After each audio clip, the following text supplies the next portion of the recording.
مرشد کامل سے نسبت ہو گئی، زندگی کی قدر و قیمت ہو گئی، زندگی کی قدر و قیمت ہو گئی۔ السلام علیکم ورحمۃ اللہ وبرکاتہ۔ میں سید محمود حسینی قادری الرفاعی المعروف سادات پیر بغدادی، نقیب روضہ رحمانیہ خطہ صالحین نامپلی دارالسلام روڈ، اللہ کے ذکر کی فضیلت کا بیان۔ حدیث قدسی میں آیا ہے کہ اللہ تعالیٰ فرماتے ہیں، میں اپنے بندے کے گمان کے ساتھ ہوں، جیسا وہ میرے متعلق گمان رکھتا ہے میں ویسا ہوتا ہوں،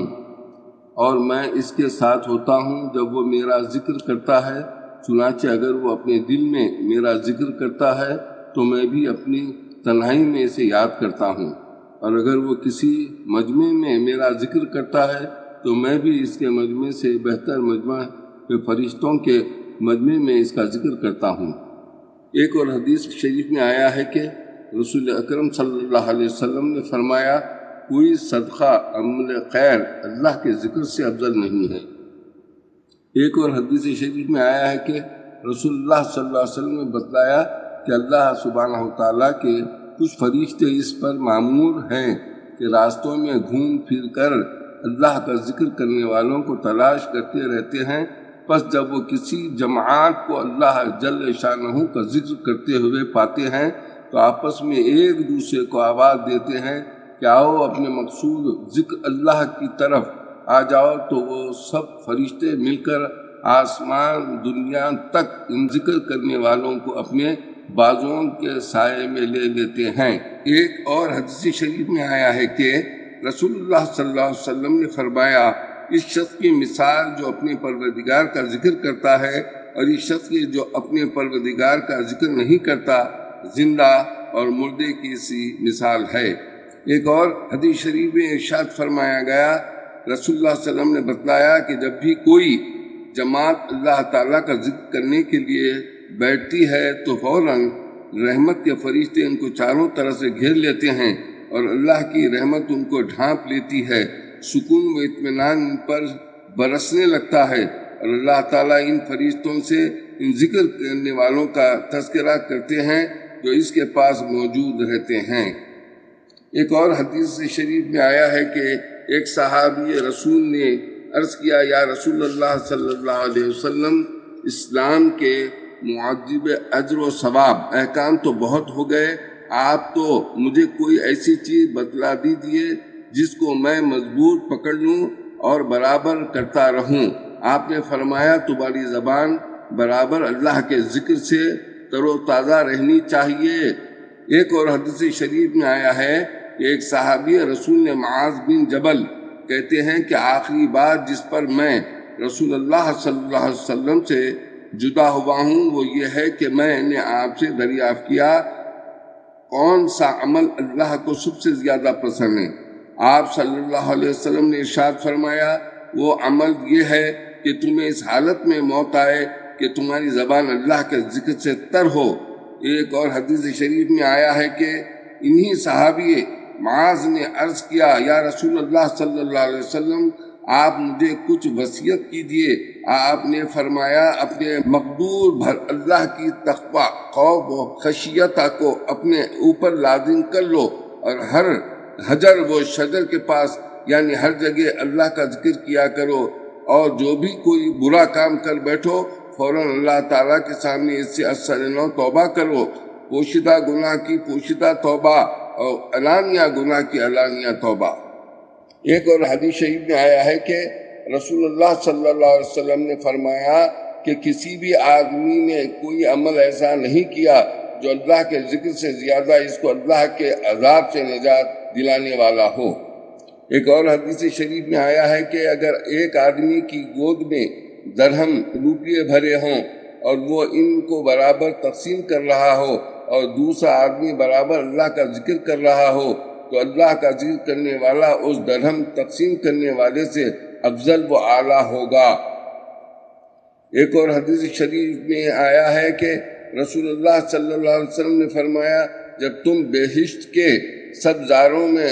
گزارا کرو تو سیر ہو کر چر لیا کرو، یعنی ذکر اللہ کا نعمت خوب اچھی طرح حاصل کر لیا کرو۔ صحابہ رضی اللہ تعالیٰ نے عرض کیا کہ بہشت کے باغ کیا ہیں؟ آپ صلی اللہ علیہ وسلم نے فرمایا، ذکر کے حلقے۔ ایک اور حدیث قدسی میں آیا ہے کہ اللہ تعالیٰ فرمائیں گے، آج تمام محشر کو معلوم ہو جائے گا کہ کرم، عزت و احترام کے لائق کون لوگ ہیں۔ تو رسول اللہ صلی اللہ علیہ وسلم سے دریافت کیا گیا، یا رسول اللہ، بعزت اور احترام کے لائق کون لوگ ہیں؟ آپ صلی اللہ علیہ وسلم نے فرمایا، وہ مسجدوں میں ذکر کی مجلسیں منعقد کرنے والے ذاکرین ہیں۔ ایک اور حدیث میں آیا ہے کہ ہر آدمی کے دل کی دو ٹھٹریاں ہوتی ہیں، ایک میں فرشتے رہتے ہیں اور دوسری میں شیطان۔ پر جب وہ شخص اللہ کے ذکر میں مصروف ہو جاتا ہے تو شیطان پیچھے ہٹ جاتا ہے، اور جب اللہ کا ذکر نہیں کرتا تو شیطان اپنی چونچ اس کے دل میں رکھ دیتا ہے، یعنی اس کے دل پر مسلط ہو جاتا ہے اور طرح طرح کے وسوسے ڈالتا رہتا ہے۔ ایک اور حدیث میں آیا ہے کہ جس شخص نے فجر کی نماز جماعت کے ساتھ ادا کی اور پھر سورج نکلنے تک وہیں بیٹھا ہوا ہو، اللہ کا ذکر کرتا رہا، پھر 2 رکعتیں اشراق کی پڑھیں، پھر مسجد سے واپس آیا، تو اس کو ایک حج اور ایک عمرے کا مانند اجر ملے گا۔ پورے حج اور عمرے کا پورے حج اور عمرے کا پورے حج اور عمرے کا۔ اسی روایت کے دوسرے الفاظ یہ ہیں، وہ ایک حج اور ایک عمرے کا اجر لے کر مسجد سے واپس ہوگا۔ ایک اور حدیث میں آیا ہے، ذکر اللہ سے غافل لوگوں کے ماحول میں اللہ کا ذکر کرنے والا اس مجاہد کے مانند ہیں جو میدان جنگ سے بھاگنے والوں کی جماعت میں ثابت قدم رہا۔ ایک اور حدیث میں آیا ہے کہ جو کوئی جماعت کسی بھی مجلس میں جمع ہوئی اور اللہ کا ذکر کیے بغیر وہاں سے منتشر ہو گئی تو یوں سمجھو کہ وہ ایک مردار گدھے کی لاش پر جمع ہوئے تھے اور اسے کھا کر منتشر ہو گئے، اور ان کی یہ مجلس قیامت کے دن ان کے لیے بڑی حسرت و افسوس کا موجب ہوگی۔ ایک اور حدیث شریف میں آیا ہے کہ جو شخص بھی کسی راستے پر کسی کام کے لیے چلا اور اس اثنا میں اللہ کا ذکر نہیں کیا تو غفلت اس کے لیے حسرت و حرمان کا موجب ہوگی۔